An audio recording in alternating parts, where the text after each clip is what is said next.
welcome to our vlog.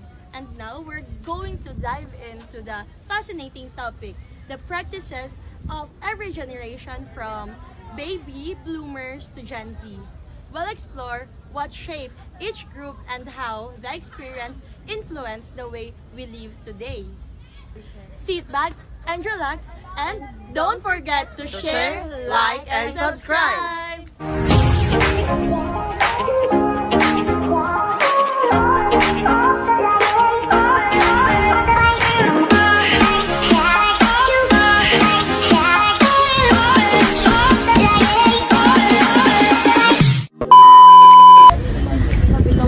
We'll look at the major milestones and challenges each generation faced and compare how different experience shape their values and practices. So, sa vlog na ito, titignan natin yung mga challenges na kinakaharap ng bawat generation. So, from the bloomers to the Generation Z, titignan natin kung ano yung mga challenges na kinaharap nila noon. At kung paano nga ba yun nakapagpatulong para mas ma-shape in nila yung kanilang identity in every generation. So, let's go!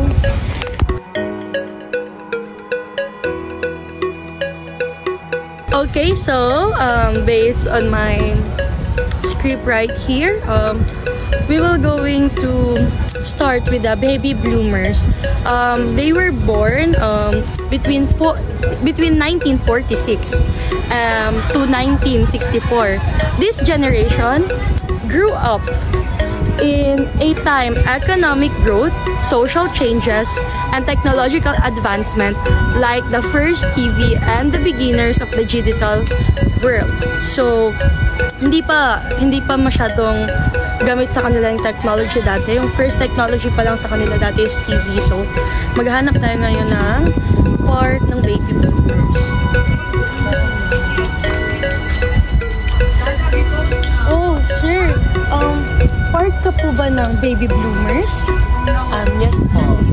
So, pwede ka ba naming ma-interview, sir? Yeah, sure. So, balita namin sa baby bloomers, ang pinaka-technology nyo pa lang dati is TV. So, how's life today, sir? Kung paano nyo nga ba ina-adapt na yung mga new technologies? Mahirap ba? Madali lang? Well, as far as I can tell, actually, bago na kayo ang mga technologies ron because of innovation. Well, dati manggod is, among technology is like, dili pa kayo siya kaning high-tech. Kay, among TV sa una is like, ang TV is gamay lang, and also, wala pa yung mga technologies na like mga iPhone, even the touch screen. Kay, ang among cellphone sa una is mga video lang para makarabaho, makuha yung mga information through radio, and then sa una is wala pa po kaning mga kuryente. That's why dili pa kayo may hawd karon sa mga new technologies. Mo nang makurat-kuratan mi usahay kay ang technologies kay kaning kuan murag sa umo pa siya paggamit oy pareha sa iPhone kay murag taas na nga high-tech na nga iPhone kay naa siya mga fingerprint ba unsaon man na. Tapos naapoy ko nga mga Gcash unsaon man ang mga Gcash no kay wala mo gud bisang una ingana good o nala. So kumbaga naglisod mog adapt sa ato ang mga technologies karon. So feeling nimo makatabang ba ang mga technologies karon, sir? Well, actually yes kay murag ginapadali na nila atong mga works kay sa una manggod kay dili kayo magkuha og mga balita kay usay kay ang radyo kay walay makuha nga mga signal karon kay daghan na kay mga tower ba nga kuan nga nakatukod tungod sa mga technology sa mga innovation mao nang dali na lang kay ta magsagab nga mga balita kung nabay mga bagyo nga moabot mga kalamidad sa kinabuhi o kana. Okay, so sir kanang salamat kayo no na kanang karon kay kabalo namin sa mga challenges na ginatubang sa mga baby bloomers like you. So salamat kayo, sir. So karon ibalaan nato na kanang ang mga baby bloomers no naglisod jud sila adapt sa ato ang mga technologies no kay kanang syempre wala pa sila sa una og mga ingani ka high-tech na mga technologies. So next.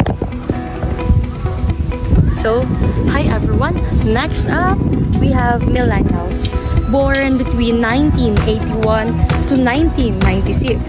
This generation witnessed the internet, internet boom, the rise of social media, and major global events like 2008 financial crisis. So just like what we did earlier, so mangita po daw ka ng hard po sa millennial, no? Para ma-interview sila ka ng unsa jud ang mga challenges na pinag-atubang nila karon o giatubang nila for the past years sa ilahang generation. So mangita ta guys. So karon samtang gapangita ko ka ng millennial, pwede na ko na nakikitaan. So, hi ma'am. So, ginagay si ma'am. Pwede ka na mo ma-interview ma'am. Yes. So ma'am, part ka sa millennial ma'am. Yes. So ma'am ka na, as part sa millennial ma'am. As part sa millennial ma'am ka na. Ano yung mga ginakaharap niyo na issue sa una ma'am? Based ako ang research ma'am no, kasi una daw na-adapt ang internet o social media ma'am. Minsan nyo pag-adjust sabi ng mga utang ma'am. Kato na time no kay nag-lisod po nino kay siyempre wala po tawag ano yung internet tapos nakaritag ka na so nag-lisod may adjust ato niya. Kato na time kay na dyan may financial crisis mo nang tipid-tipid dyan may ato na time. So ma'am ka nang tipid-tipid mo ato nga time ma'am. So kasi maingon ni mo sa mga kapatanunan karon ma'am na dapat ba tipid ba Japon ni karon ma'am? Ano naman karon na time kay mas ni mahal naman gud ang mga baligya unya. Dili ra pud ba kanang lisod pud mangitag trabaho. So, labaw nagwala ka kauman og eskwela anak ko. Okay ma'am, salamat kayo sa pagpa-interview ma'am. So mo to guys no, naibalaan nato na grabe po di ang gikaharap sa millennial sa una kay lisod pug adjust sa social media, lisod pug adjust sa internet nya sa ilaha pa jud nato mga financial crisis. Tapos sa financial crisis need daw magtipid, so dapat magtipid-tipid po dito guys. So next we'll delve into the Gen Z. So ano sa day panganak ang mga Gen Z? So gipanganak ang mga Gen Z katong 1997. So sila kay kanang nanadiri ang kanang mga smartphones, mga internet katong panahon na kay nabuo na jud. So mga tanataon sa di ang mga challenges na kikaharap sa Gen Z katong mga panahon na. So mangita ta. So feeling nako guys, na ako nakita feeling ako part nito sa Gen Z. So hi ma'am. Excuse me ma'am. Sorry, did you ask permission? Ay, sorry. So, ma'am, pwede ta ka ma-interview, yes. ma'am? Hi guys! Welcome to our vlog. Ay! Char. Pero, ma'am, part ka sa Gen Z, ma'am? I think so. I can say that I'm part of this generation. Ay. So, ma'am, kung part ka sa Generation Z, ma'am, sa ato ang Gen Z, ma'am, kung sa may mga challenges na gikaatubang ninyo sa una, ma'am, nga, kanang naman tayo mga social media, ma'am, kanang grabe kaayo ang advanced ma'am. So, yung sa ninyo pag-adjust ma'am? So, since naman yung technology right now, like, na kayo, easy access na kayo tayo. So, dati jud like, sa itong kinakaunang panahon, sa ito ang mga kano-ninuan, mag-lisod din sila, permitted din na nila gunin mo sa buwan. Hayahay daw kayo may mga Gen Z kayo, syempre, the technologies. And, so, ang giro ang among pag-adjust na lang is how to, what do you call that? Kanang isaon jud nato siya pag balance and i-balance jud ato ang time using technology kay kanon ba jud lalo na sa studies makaingon jud ko na nagkuha na lang ta nagdepende na lang sa technologies nowadays kay imagine assignment AI exam AI so karon mo na lang guro nato ang kailangan tuunan ng pansin ang pag-use sa technology in a better way. Thank you. Okay, thank you, ma'am. So, mo tunod, daghan kayo tagnatunan kay ma'am. Yes. So, now, my name is Secret. Ay, Secret. Bye-bye! So, mo to guys. So, tayo nakita na ka nang mo represent si gender. Karon, mag-reflect ta. Ang sa budget ato ang usa budget ang kanang kanang nakanindot katong sa una o sa karon. So, mag-meeting ta. So, hi again everyone. So, mauto siya amo ang interview ko no. So, para lang ma-represent ta mo ang per generation. So, karon guys kanang nakabalo man ta sa mga challenges based on our research, nakabalo sa mga challenges sa mga kanununuan nato. So, feeling ninyo unsay mas nice ba sa una o karon? Nakasaka ako na. So, para sa kuha is mas nice karon. Because kay dali na lang kayo mag-transaction through money. And also, dali na pag kayo maka-communicate sa atong family, even like sa mga lagyo nga lugar, sa mga lahi ng mga country, dali na sila makapag-communicate. Sa una kay lisod kayo kay through letter, like dugay kayo ma-send ang mga message of tara. So, for me no, kay mas nimdot ang sa una kay sa una man good pag mag-study magamit jud ang utok. Karon kay unlike karon na sige naggamit og AI ba. So, siguro sa kuha kay nag-balance sa kuha. Okay ang karon, okay ang sa una kay. Karon man good kay wala na kay respect ang mga ato ang generation kay more on nagsalig na sila sa naa sa karon gali like mga technology. So kung isabay guro ang dati o karon mas makaingon kung mabalance jud siya kung naa ang karon o ang sa una.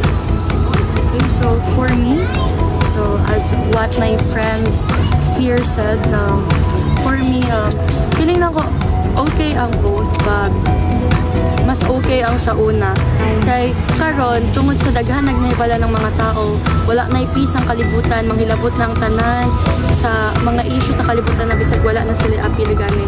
So kanang mas mudako pa ang mga issue karon, pero at the same time okay siya kay kanang nagamit ato atong freedom para mo express atong mga gibati.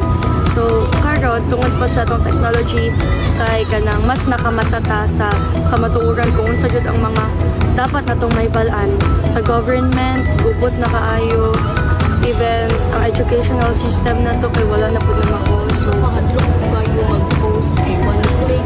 yes, Bash na agad. so mao na.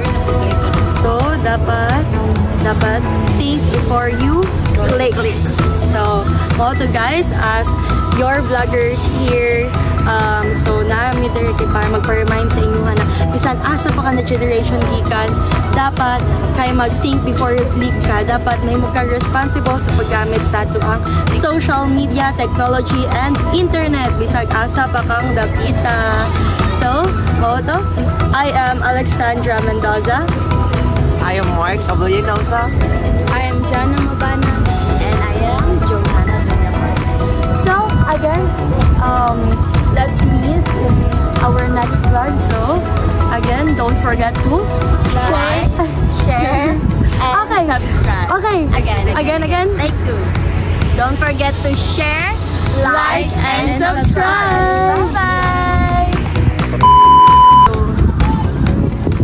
Hi everyone! Welcome to our vlog. Now,